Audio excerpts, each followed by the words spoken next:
It was said by some that the demons would leave, that they had come to the village in a time of frenzy and agony, as the Roman militia had visited a week prior. But after the militia had left and the prefect came down the road, his chin bobbing, his porcine legs barely able to contain his voluptuous mass, the villagers knew that the demons were likely permanent. The village had grown as a small farming community. With no coast in sight, there was no fishing to be had, but the residents were able to make a meager profit off their wares and retain the excess. It was said that the village was too secluded in a small grove behind immeasurable woods in a mountain valley, but the residents were happy and the days were always sunny and bright. The mountains were tall, strong things, covered with shrubs and paths to various locales. The residents remained in their thatched huts and assumed that sometime the village might become a bustling city, filled with music and strange people from foreign lands.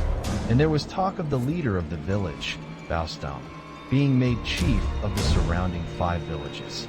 Within a century, the villagers reasoned they could have a small empire on their hands. The days carried on, however, and the nights became longer. From the woods surrounding the village could be heard inhuman noises and ghostly lights, spectral apparitions and cold voices. On the mountains, the greenery died and the animals fell silent, and when the sun rose, it was a ghastly, pale red.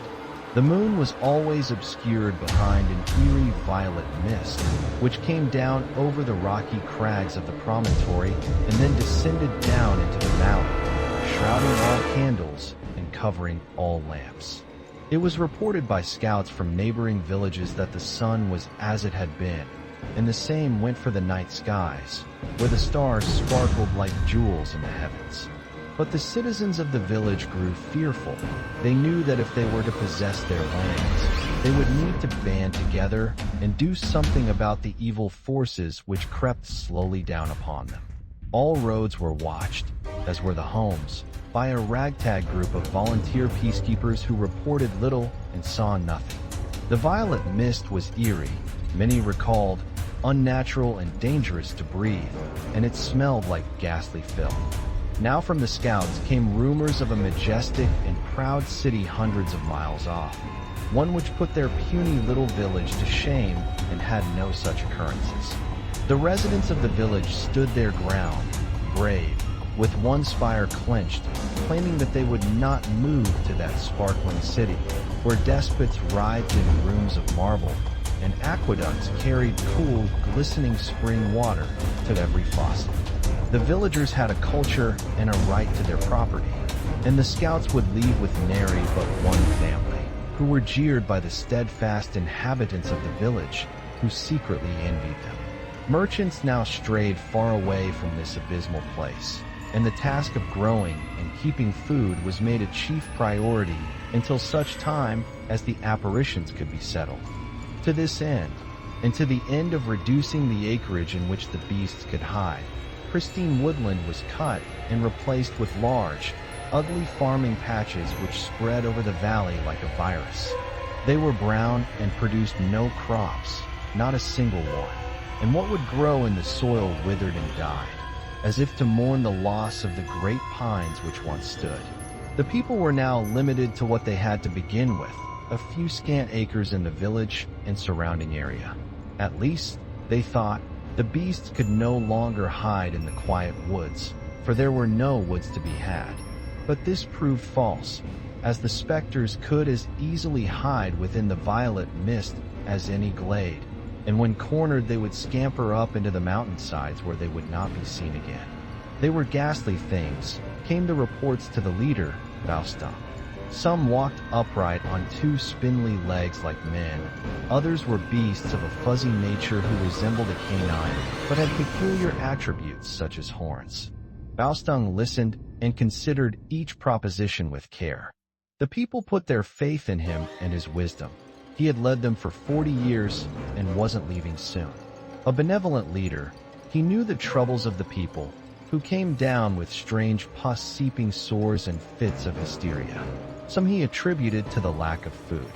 Others he attributed to the violet mist, which was foul and stunk of unspeakable agony. Mills were placed at 4 points to turn and dispel the sickly odor. It was said by the people that the village was doomed, that they should leave the valley, climb the Rocky Mountains, and brave untold roads and streams until they came to the glistening city. But the elders advised against this, as the mist had a cause as did the apparitions, and in time the truth would come to light. Baostung remained vigilant against these hidden dangers, and warned the people against wandering late in the evening or early in the morning on the empty and desolate abandoned farming plains, where invisible terrors with sharp teeth and claws lurked. From the scouts, whose number dwindled weekly, came rumors of a massive army seen 50 miles away, clad in silver and gold, that they came from the city, and their footsteps, like thunder, could be heard from the top of the wall. Reports of spears, javelins, and chariots confused the residents, who knew not what such things were. Feelings were mixed. One faction wholeheartedly supported the army, as they assumed the army would assist in slaying the demons, while a rival faction felt that with the arrival of the army, dear Baostung would be usurped and the culture of the village would cease, that in Baostung's place some frenzied puppet would lead the villagers to doom. The army neared, cutting aside swaths of foliage and building massive bridges across rivers. They marched in an orderly, eternal line, never slowing, never stopping except to make camp or eat small rations. They neared the village. On the last night, the demons could be seen around the village, their eyes glowing and their white teeth sharp as razors.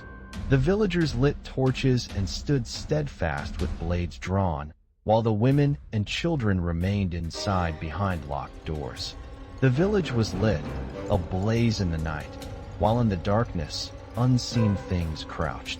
The things seemed to know of the arrival of the army, of the impending doom of the villagers, and so pointed and made frightful laughing noises. The moon came out for the first time in a year, and shone down upon the valley so all the beasts could be laid bare in their ugly, grotesque forms. For miles over the dismal flats were things of all shapes, massive stony creatures and wolf-like droves, swarms of bitter, deformed rodents and spindly men who stood on stalks. Though presented with this, the villagers stood their ground and rallied an attack which ranged 1 mile in width. Though their numbers were few, they ran into battle hoping to at least kill some of the beasts. From up the mountains could be seen thousands more torches and joyous trumpets.